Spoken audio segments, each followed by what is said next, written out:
Well, hello there, my friends. If you're watching this video, it means that you are here at the DYW podcast. It also means that Danielle and I are not, as you can see, here in studio. We're going to be sharing with you this week an exclusive one-on-one interview that I did with Danielle the very first time in 2016 at one of our Warrior Empire events.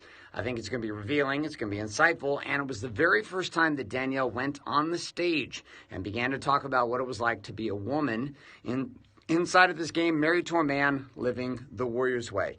It's intense, it's potent, it's powerful, and I hope you enjoy it. We'll come back to you here at the end of today's episode here on the Date Your Wife podcast with a couple of instructions. Enjoy.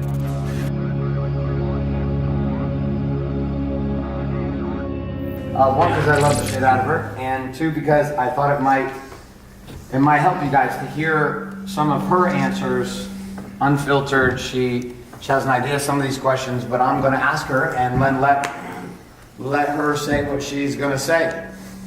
And let you hear the other side of the conversation, since so oftentimes you get to hear mine. You guys ready for this? Yeah. I'm so nervous. Okay, yeah, they can hear me. Yeah, they can hear you. I can do Don't do it. Okay. What's this? Now you gotta go down the hall. I gotta run? Yeah. All right, hold on. Am I running in? So we gotta give her So so now we're confused. back of the room. Go to the very back of the room, and then we're gonna do a table slap to get you like all pumped up. I'm so pumped! So you know, this is the one that changes. I wore all black. Two claps. Two clap blue and all her hair events.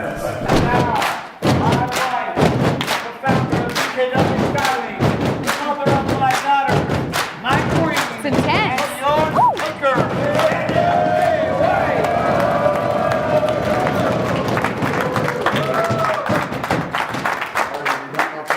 Ooh, that introduction makes me nervous. Oh yeah, we need a little two clap blue to make her feel comfortable. Hey, no, I'm in all black. You can do two clap boom. Never mind. I'm like, Two clap blue. Okay, here we go. So we're going to start off with a bunch of questions. We've had some opportunities. We're going to start with the first one. First one is Danielle. A man wants to change. I need a water. You need a water. Can we get some waters up here? Good luck with that. But I guess we'll see. Okay, so first question. First question is around the topic of change. A man wants to change, but his wife is fighting the change. How many of you have experienced this? As you're starting to change, you have resistance from the queen. Okay, cool. So how should a man handle the resistance to the change he's trying to bring to his home as he begins to implement the principles of the Warrior's Way?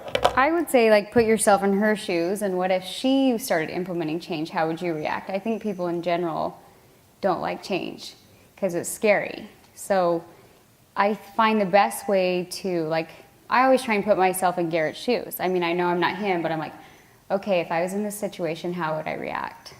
So I think change is scary no matter what. And I think that you just, from a wife's perspective, I don't know, I would say you just can't overwhelm your wife. You have to just lead by example, same thing you would do with children.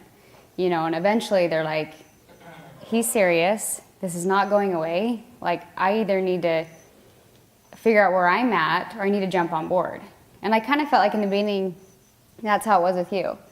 Like you started going all these seminars and self-help things, and I was like, oh my God, that's so not me. And then at some point I was like, okay, I have to get on board with this. And Garrett's kind of intense. So, yeah, a little bit. So it's not like he came like lightly. He was kind of strange, to be honest with you guys. Like in the beginning, he would like go to these events and like make me feel guilty that I wasn't interested in it. And I was like, I don't want to do that. Like, that's not me. Good luck with that. And I don't know if any of your wives have experienced that too. You know, they're like, you know, you work on you, and that's great. I'm good. Like, you work on you. And I never really thought I was needing like self-work, but then I don't know, I just realized like there's so much more than just, I don't know, it's just kind of, don't overwhelm your wife, and I don't know. Got it. So a couple key points inside of this is the commitment to staying with it, because in the beginning you were completely against how I was showing up, because I was trying to figure out who I was, inside of that, and a lot of these guys are trying to figure out who they are, having been a certain way in relationship. I think I had to figure out who I was too. Do you know what I mean? I thought I knew who I was, and then you get kind of like kept challenging me, and because I'm like, I've got to make our relationship work, you know, it made me look at things differently and kind of reevaluate who I was as a person, who I wanted to be, who I wanted to become. I'm like, hey, Garrett wants to be a better person and wants to change. Maybe I should want to be a better person. What does that look like for me? And even though there was this weird disconnect, I was like, okay, well, I'm going to surrender and like see where this takes me, but I'm super stubborn. So I was like, just so you know, it's not your idea, it's my idea. And I'll just go along and see how this, you know. But I think that's kind of what relationships is about, is give and take. And even if you're not in a great spot in your marriage, like the person that you're with, if they see that, like, listen, I want to, this is for the better for me, for you, for us, they're gonna buy in eventually. They're gonna be like, okay, they're not just gonna quit. You have to give your spouse credit that they're not just gonna be like, well, I'm out and you're crazy. Like, just keep leading by example. And that's probably my best advice I could give. Okay, so one caveat to this. So at times there was a point in the game where you had to choose, like really choose to be all in for you with us, because I was moving in the direction I was going, and I was committed over time to this path. It was like 2011. I'm coming off Achilles surgery, and we're still trying to recover from chaos as a couple. What made you choose in? Because some women don't choose in, and some women actually choose out. And we've had a couple divorces in Warrior from guys who've been here, from women who said, you know, they just decided it. I always felt like no matter, and this is just me, I'm like, no matter who you're with, you're always going to have problems. And I just thought, God, I don't know if it sounds better to quit here and restart something and then discover more problems and figure it out then, or maybe I should work with what I already have. I've got 2 kids. Like, at the point when I got to that place, we'd had 2 kids. I'm like, to me, it seems to make more sense to rebuild our relationship than to burn it to the ground and think that this other step is going to be easier. And in my experience, like, I think that people give up too quickly. I mean, there's certain situations where the other partner doesn't choose in, and if a voice comes to you and says, you need to go, then you need to go. But I felt like we were both fighting, and neither of us were ready to give up. And so I think we were both not necessarily choosing in, but it's like we weren't out. We were still very much connected. And it just needs that little piece of connection to rekindle and to rebuild. And for Garrett and I, you know, we got married. I got married pretty young. I was only 20, so then I didn't know what was going on. And we probably, for the first 5 years, we're just trying to figure out how to balance being yourself and being in a relationship, because those are 2 different roles. And then it was like we kind of became roommates, because, you know, we just kind of stopped dating and stopped, not trying, but we just kind of stopped doing all the things that we were dating and started working and doing other things. And we had 2 kids, and then it was like, oh, I don't even like you. And we thought it was like overnight, but it wasn't. It probably took, 5 years to get to this place where, like, you're kind of just a roommate to me, and, like, I don't really like you and whatever. And it's probably taken us another 5 years to rebuild back up to the point where I feel like today I'm like, I genuinely love this man. Like, I'm excited to go on date night. Like, it's almost like we really are dating again. And that's a really cool experience, but it's different than when you're, young and dating, because you've gone through so much together. So you're dating again, but there's such a connection. And I don't even remember what the question is you asked me, but you guys look like you're eating it up. So. All right. So let's move to another topic. One of the things that was a struggle during that time of disconnection, which occurs for some of our guys, is they'll get down this pattern, and as a partnership, they become very busy in work and very busy with kids, and there's this drift, and attraction starts to die, and with it typically goes sexual intimacy. And so there's a lot of frustration around the sexual conversation. So here's the next question. The topic of sex can be a sensitive one for couples. How did you and Garrett, or how did you and me, finally get to a place that sex was not weird and became something more natural for both of you, since you had spent so much time fighting about the subject? I think it's like give and take. I was writing a blog post today. I'm like, men want sex, women want time. And if neither needs are being met, then it's like give and take. But at the same time, I'll tell Garrett, I don't know, I feel like recently we seem in like a peaceful place, and I'm not sure specifically what shifted. The only thing I can say is like you kind of have to like let go of your ego a little bit, and like from a girl's perspective, sometimes Garrett would not be like asking or like coming on to me too strong, but he was kind of in asshole mode. And I was like, you can't be in asshole mode or I'm not turned on. And then like there was times where I would just be like, ugh, and like pushing him away and like, I don't know. So then I'm like, I have to be fun and flirty, even if he's at work and whatever. Like it's give and take. Like you kind of have to play the role a little bit. That's just how it is. So, I mean, I go back to all the time, I just go back to my mind, like how was it when you were dating? Like honestly, when you're dating and you're a guy, you're kind of playing it cool and like, yeah, I don't know. And women, same way. We're playing more flirty. We're playing like we're more into it, even if we're not. We're like, I totally don't want to like, no.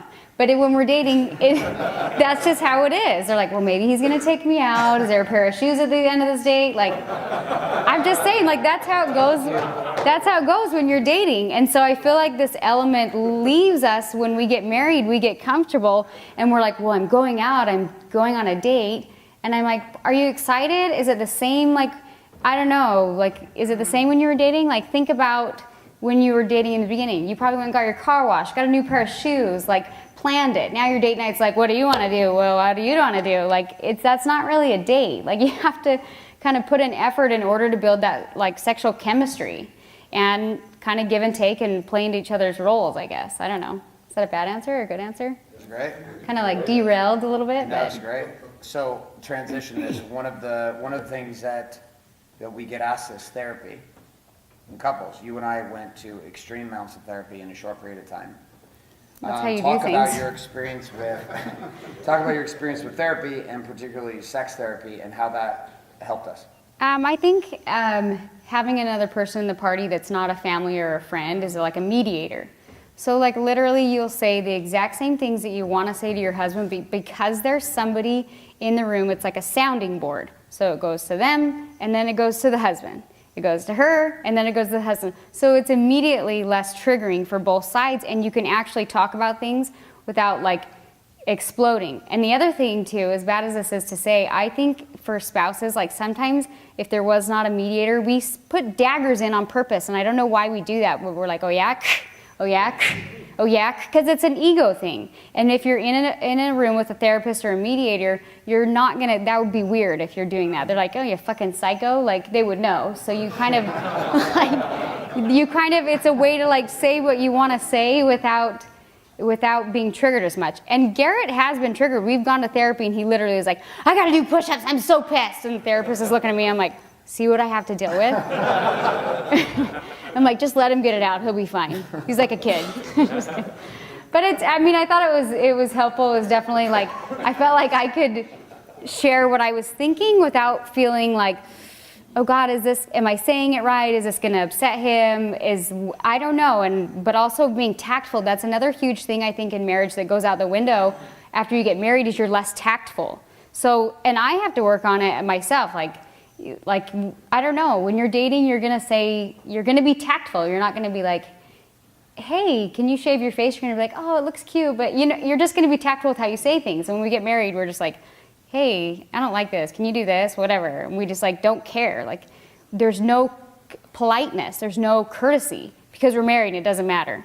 It's like you still have to play that role of dating and courtesy and being tactful so that you don't run into that issue of throwing daggers to somebody that you care and love about, like being respectful and being able to open up to him without like throwing daggers and kind of letting go your ego. I almost didn't come speak today. Like literally Garrett, like I asked him a question about technology this morning and he hates when I ask him about technology. He's like, blah, blah, blah. And I'm like, why are you being such an ass? And he's like, I'm to go to an event and blah, blah, blah, blah, blah. And I'm like, okay, well, do you still want me to come speak? And he's like, no. And I was like, and it was interesting because I was like, yes, you do. I know you do, but I couldn't say that. I couldn't be like, you're being an asshole, knock it off, stop pouting, stop having your mantra. But I just was like, this is what they call it. No, I'm not bullshitting. It's a mantra. When I started to get fired up at home, don't pretend like you don't all do it. Corner me with, oh, Dad's having a mantra. Thank you to them. It's true. But no, like and it was funny because I wanted to throw daggers at you and be like, you're being an asshole, da da da, and I didn't even swear. I was like, you're being kind of rude. I wish you would stop doing that. And I really wanted to be like, bah, and like throw daggers. And I was like, no, I need to keep my cool. And then I'm like, just give me an answer. If I support what you're doing, and if you want me to be there, I will be there. And he finally like texted me back and was like, you know what? Everything is like, my ego is telling me like, no, don't come, I'm mad. But yes, I would love you to be there. I'm like, perfect, I would love to be there for you.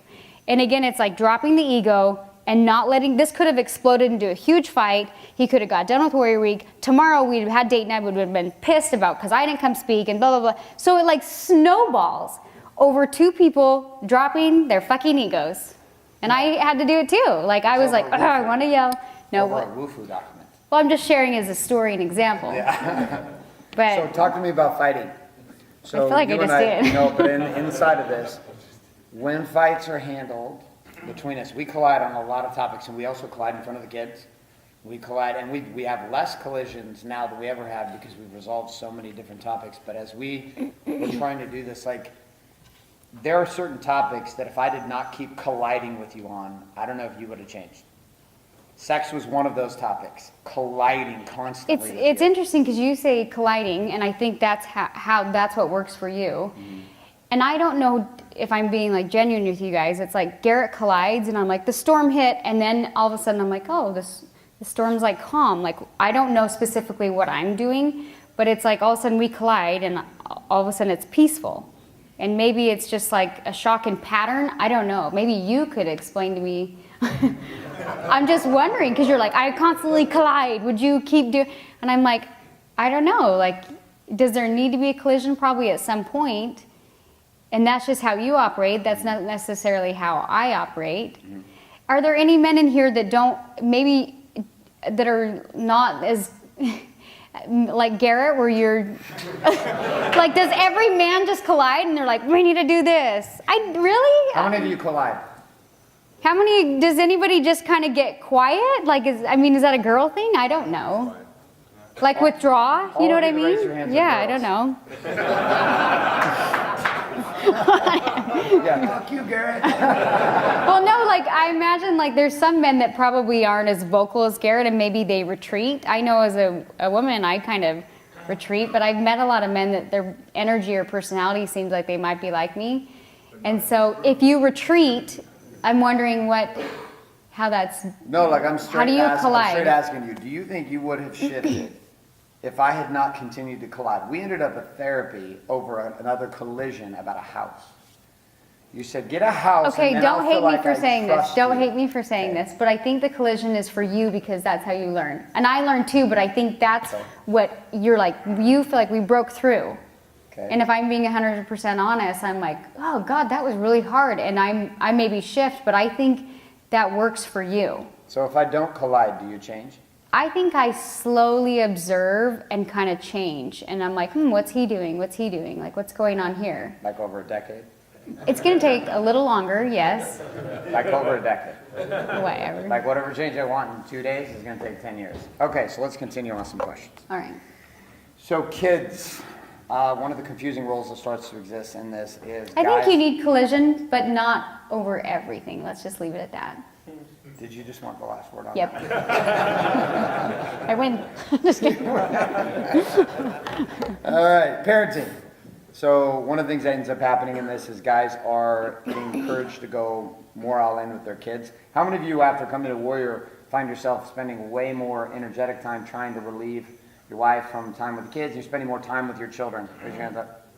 Okay, cool. So in that, it creates a new chaos because guys are trying to figure out the role, women are trying to figure out the role in the parenting game, and it become a very intense game for guys where we're trying to help with the kids, but still hunt and produce and trying to be almost caregivers and producers. I feel like this creates some chaos. Talk to me about like how in your mind, how do we manage this co-parenting both as man and woman with kids? It's funny, Garrett's always been really involved with our girls. Like that's just his personality. Such like a fun dad. Like he works a ton, but I've never known you to not take time for your girls ever. Like you say in the beginning, like you didn't, but I mean they were little, and I think it's harder for men to connect when they're babies and that kind of thing. But when our kids became kids, you've just always been a really good dad.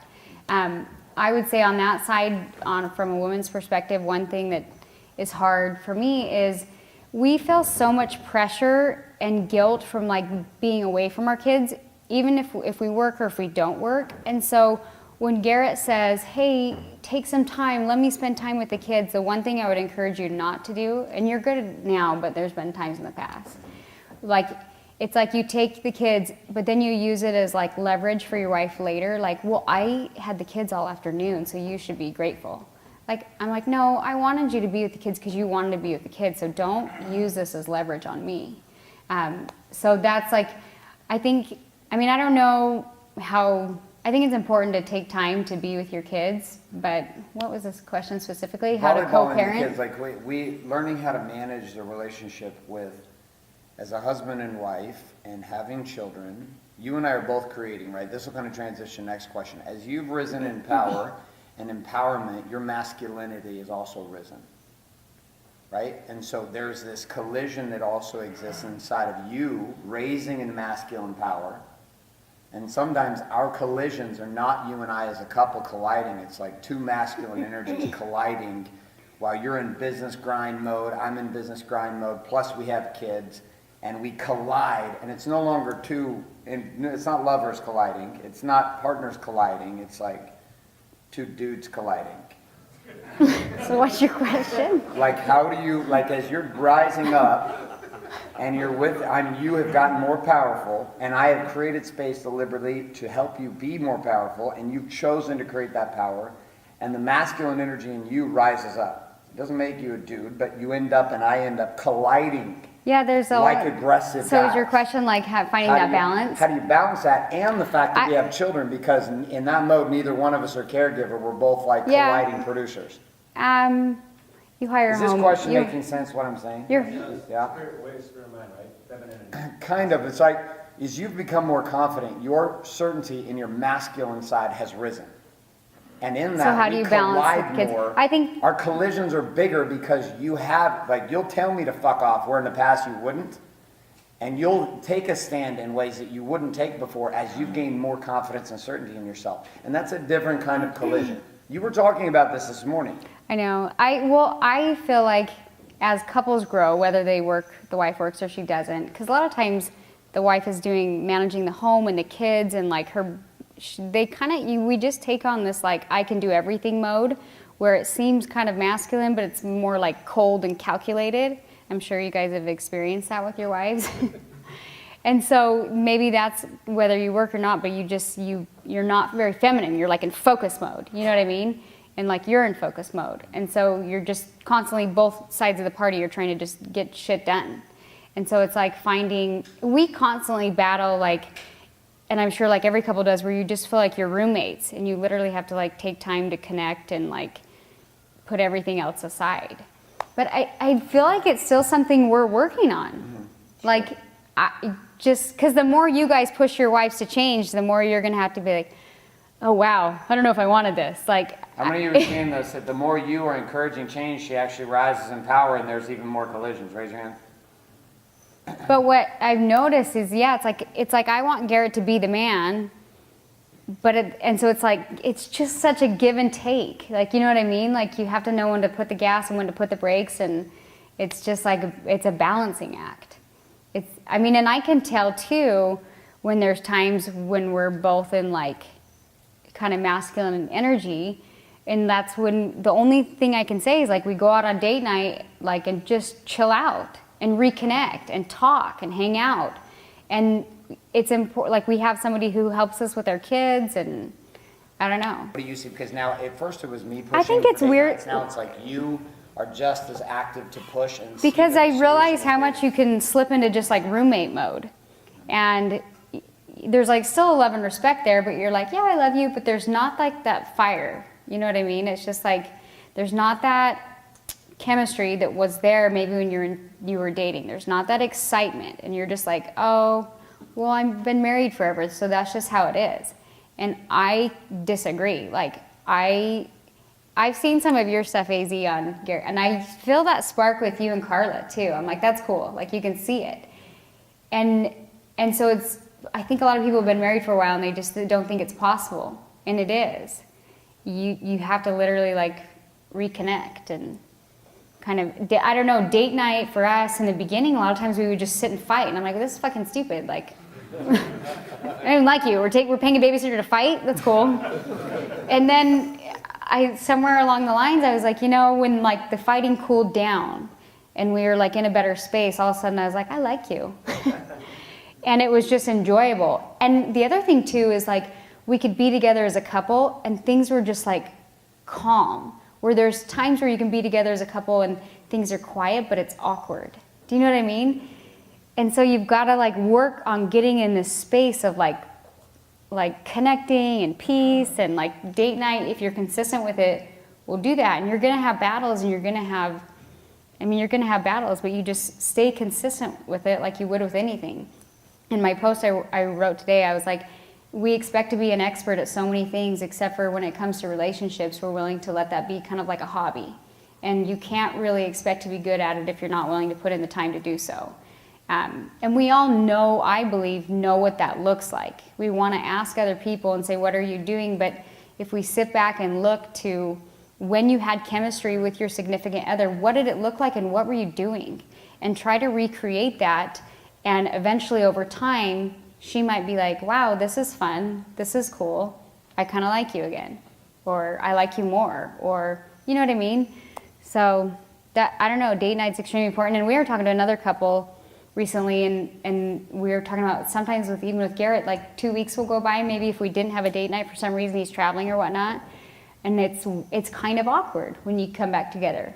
You're like, hey, you, like, it's kind of this weird energy where the guy's probably sexually frustrated and the girl's like pissed because she's like, where have you been? Like, but she's trying to be supportive because the guy's working and providing for the family, but it's a weird collision of energy.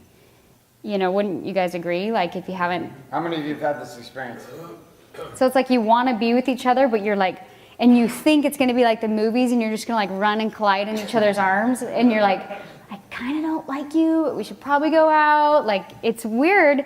And so I know we've said this at some of your other events, but like, you kind of have to go back and you kind of have to fake it for a minute, you know? And you can't like get pissed, and you just kind of have to allow to like let go of your ego, reconnect. And if both needs are met, then that's when the chemistry builds, and that's when there's that connection. So I have, I'm going to blend like two questions together. Cool. So I have, let's see, I'm going to take under topic of trust and also the topic of growth.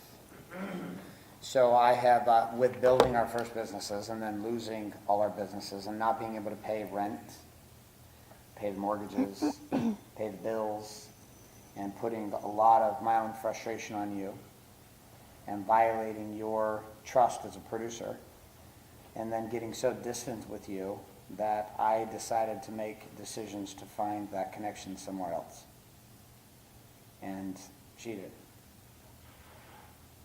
And then that left you in this place of where, and I've spent the past 7 years fighting to dig myself out of those holes and those stories. What has been the place from your side as a wife on the other side of the distrust from me as a producer and as a partner?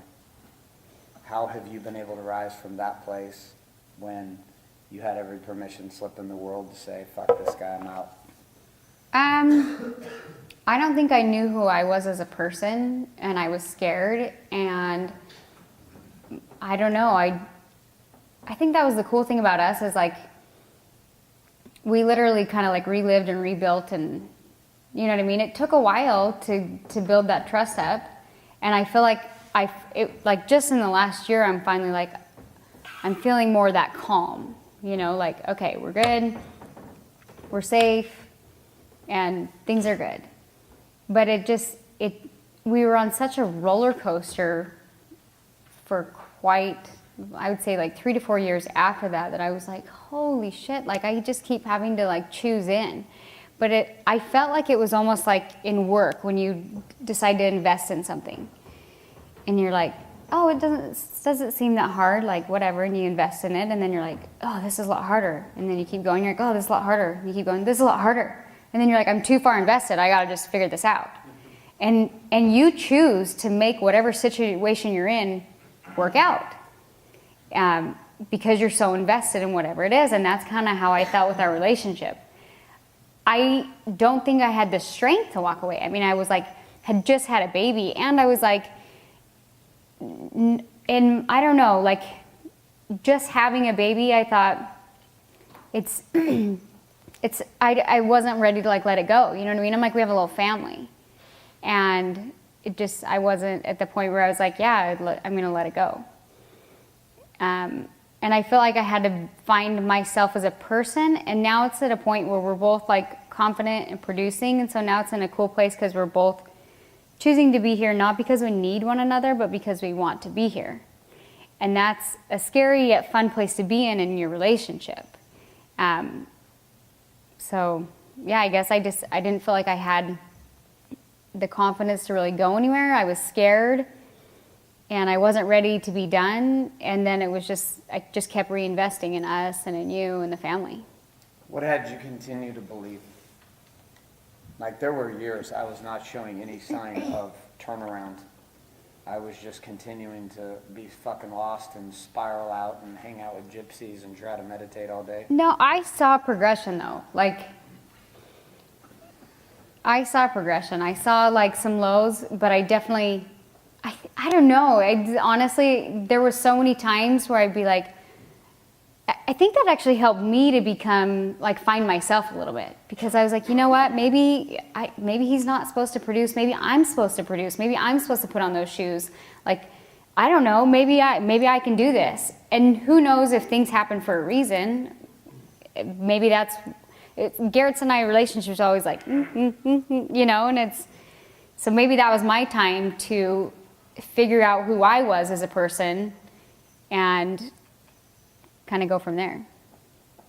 So, final question. Right. What does it feel like now versus what it felt like in 2009, which was probably right around 9 and 10 when Ruby was born? Like, probably our darkest and the most confusing and chaotic time for us. You know, fast forward 7 years. What's it feel like to be you and to be married and to be in this game living the Warriors way versus where we were? It's cool. It's funny because I don't feel like I've changed that much as a person, but then when I look back, I'm like, wow, that's really cool. So, what's it feel like today? Like, if you were to describe being married. It's almost like I'm addicted to the high of growing, and it makes me feel like comfortable is no longer an option. And it doesn't have to be like scary and colliding, but it's like almost like progressing as a person is now like a high. You're like, oh, how could I stay here when there's like the sky's the limit? Do you know what I mean? And it just, now I feel like I'm in a phase with us where it's like at a healthier space, yeah. But there for a while there it was like up and down and scary and in and out and just, I don't know, it was just chaotic. And so now I look at where we're at now in our lifestyle, and the only thing I feel is like just grateful and like humble and just excited to be here. But then I'm like, if this happened in the last 5 years, I'm like, what's going to happen in the next 5 years? And I get glimpses of it, and I'm like, oh shit, that's cool, you know. So I don't know. It's just crazy what's happened in 5 years. You know what I mean? So I feel like life's like 10 speed for us for some reason. Is this valuable? Yeah. Yes. Yeah. Yeah, we're going to 3-clapper or 2-clapper in just a second. I got a 3-peat. And then we're going to write down the number one thing that you're taking from this conversation.